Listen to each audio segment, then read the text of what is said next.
right, Connie?" Geeta asks as she ties a silk scarf around the neck of a coat hanger to finish an outfit. Yes, fine," I reply brightly, and am saved any further probing by the arrival of a customer. An elderly woman with a pram pushes her way through the open doorway, and I rush over to help her and her wheels up the step. She's wearing a blue summer dress with spaghetti straps, and the skin on her reed-like arms looks so thin I worry it might tear with any sort of contact. She is fragile, and for a moment I'm reminded that today I am 70, and then I'll be 80 and possibly 90. This will be me, and it's coming sooner than I'd like. "It's sweltering out there," she says, as I lift the pram into the shop. Only then do I see the tiny chihuahua curled up inside. "Oh, how sweet," I say, surprised, reaching out to stroke it, but draw my hand back when the dog's lips lift and curl. "Shall I fetch a bowl of water for him?" "Her," the woman says.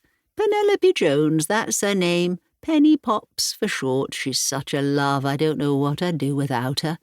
Water would be very kind, thank you." Penny Pops's lips continue to curl around her little needle teeth, and I take a large sidestep and retreat to the safety of the staff room, catching Geeta's grin as I go.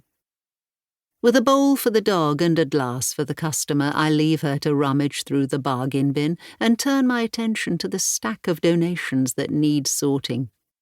I've volunteered at the hospice charity shop here in Brighton for almost 3 years, 2 days in the week and Saturday mornings. My son, Simon, suggested it as a way to settle me into civilian life, as he calls it. He says it keeps me out of trouble.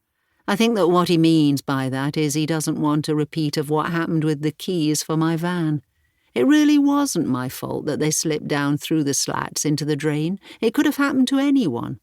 Simon had agreed, but unfortunately, because I was in Snowdonia, he had to drive up with the spare set. "Maybe it's time to slow down," he'd said. "Perhaps you're getting too old for this lark, Mum." A lot of my life I've spent travelling and working on the go, pleasing myself. I've been very lucky, he reminds me. As I'm supposed to be in my retirement years, it's time to offer what I have while I still have it. I think Simon is right, and he seems happy that I've settled close to him, his wife Diana not so much. "Connie Fitzgerald!" A voice booms from the front of the shop, making me jump. I put down the crockery I was beginning to sort through and see my friend Victoria with a bottle of champagne in her hands.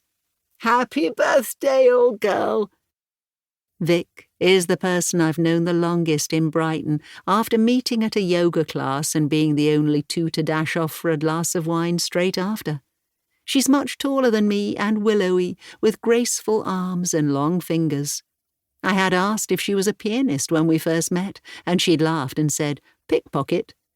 In truth, she looks after her elderly parents now, one with dementia, the other with Parkinson's. I can't even imagine how difficult that is, but then I haven't seen or spoken to my own parents for many years.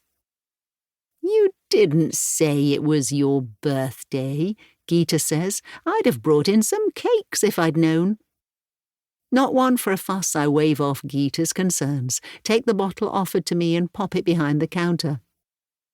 "Thanks, Vic," I say, giving my friend a quick hug. "Can you believe that this woman is 70 today?" Vic asks Geeta, Penny Pops's owner, and the young man hovering in the doorway, unsure whether it's safe to come in or not. They all offer murmurs of surprise. "Ignore us," I say to the young man. "Please do come in and have a browse, if you'd like." He smiles, sheepishly, ducks inside and heads for the CDs. This surprises me, and it must show on my face because he laughs and says, "For my mum." Geeta moves quickly away to help Penny Pops's owner with a purchase, and I turn my attention back to Vic. "I'm serious, you know. You do not look 70, my friend. What's your secret?" she asks, peering closer at my wrinkles. "Drinking the blood of virgins?" I try not to wince and say, "Drinking the heck out of a good Rioja, more like." "Are you out tonight?" "Yes, meeting Simon and Diana for dinner with Leo," I say, and Vic shudders theatrically. "Good luck with that. How is the poisoned little witch?"